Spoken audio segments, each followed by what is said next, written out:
শুভ সকাল বন্ধুরা, আশা করি তোমরা যে যেখানেই আছো সবাই ভালো আছো এবং সুস্থ আছো। আমিও আগের থেকে অনেকটা ভালো আছি। তো আজকের বেশি কিছু আর তোমাদের সঙ্গে শেয়ার করতে পারবো না। আজকের একটা রেসিপি তোমাদের সামনে তুলে ধরলাম। দেখো, আজকের আমি করেছি অনুষ্ঠান বাড়ির মতন আলু পটল চিংড়ির তরকারিটা। তো চলো তোমাদের সঙ্গে শেয়ার করে ফেলি রেসিপিটা। প্রথমে পটলগুলিকে ভালোভাবে ছাড়িয়ে এরকম রিং রিং করে কেটে ধুয়ে নিয়েছি। তারপরে কড়াইতে বেশ খানিকটা তেল দিয়ে, বলতে পারো প্রায় ছাঁকা তেলে, পটলগুলিকে একদম লাল লাল করে কড়া করে ভেজে তুলে নেব। আলুটাও ডুমো ডুমো করে কেটে নিয়েছি। পটলগুলি ভেজে তুলে নেওয়ার পরে আলুটাও বেশ লাল করে ভেজে তুলে নেব। তো দেখো, পটলগুলি আমার হাফ ভাজা হলো। এখনও ভেজে যাব পটলগুলি, যতক্ষণ না পর্যন্ত পুরো পটলগুলি লাল লাল ভাজা না হচ্ছে, মানে পটল থেকে জলটা পুরোপুরি বেরিয়ে না যাওয়া পর্যন্ত পটলগুলিকে তুলব না।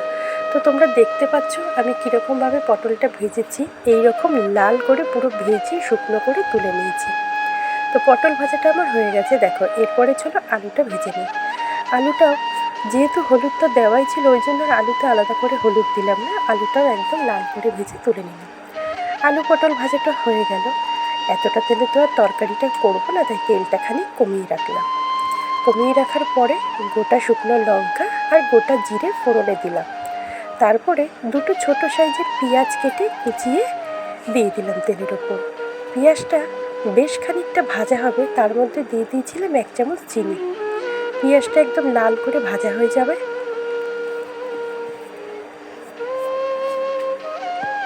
তো দেখো, পেঁয়াজটা বেশ লাল করে ভাজা হয়ে যাচ্ছে।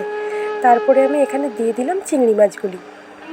চিংড়ি মাছটা পেঁয়াজের সাথে ভেজে নিয়ে দিয়ে দেবো আদা রসুনের বাটা, লঙ্কার গুঁড়ো। আদা রসুন বাটাটা ঘরেই করেছিলাম, তার সাথে কাঁচা লঙ্কাও দিয়েছি। লঙ্কা গুঁড়ো, হলুদ গুঁড়ো, পরিমাণ মতন লবণ আর আরেকটু মিষ্টি দিয়ে সামান্য পরিমাণ জল দিয়ে প্রথমে মশলাটা ভালো করে কষিয়ে নেব চিংড়ি মাছের সাথে। তারপরে ভেজে রাখা আলু পটল দিয়ে আরও খানিকক্ষণ কষাবো।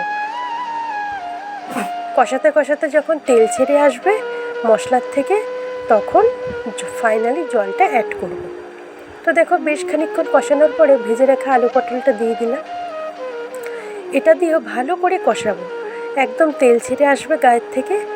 প্রায় 10-15 মিনিট মতন কষানোর পরে জলটা অ্যাড করলাম। আলু পটল তো কষাতে কষাতে সেদ্ধ হয়েই গেছে, তাই বেশি জল দিলাম না, অল্প পরিমাণ জল দিলাম।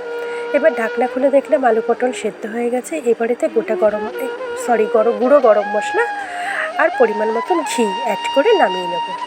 তো চলো বন্ধুরা, আজকের মতন এ পর্যন্তই। রেসিপিটা ভালো লাগলে পাশে থেকো।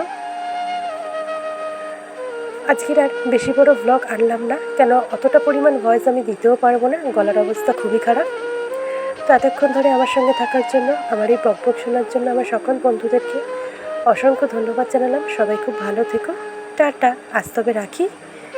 ভিডিওটা দেখার জন্য সবাইকে থ্যাংক ইউ সো মাচ।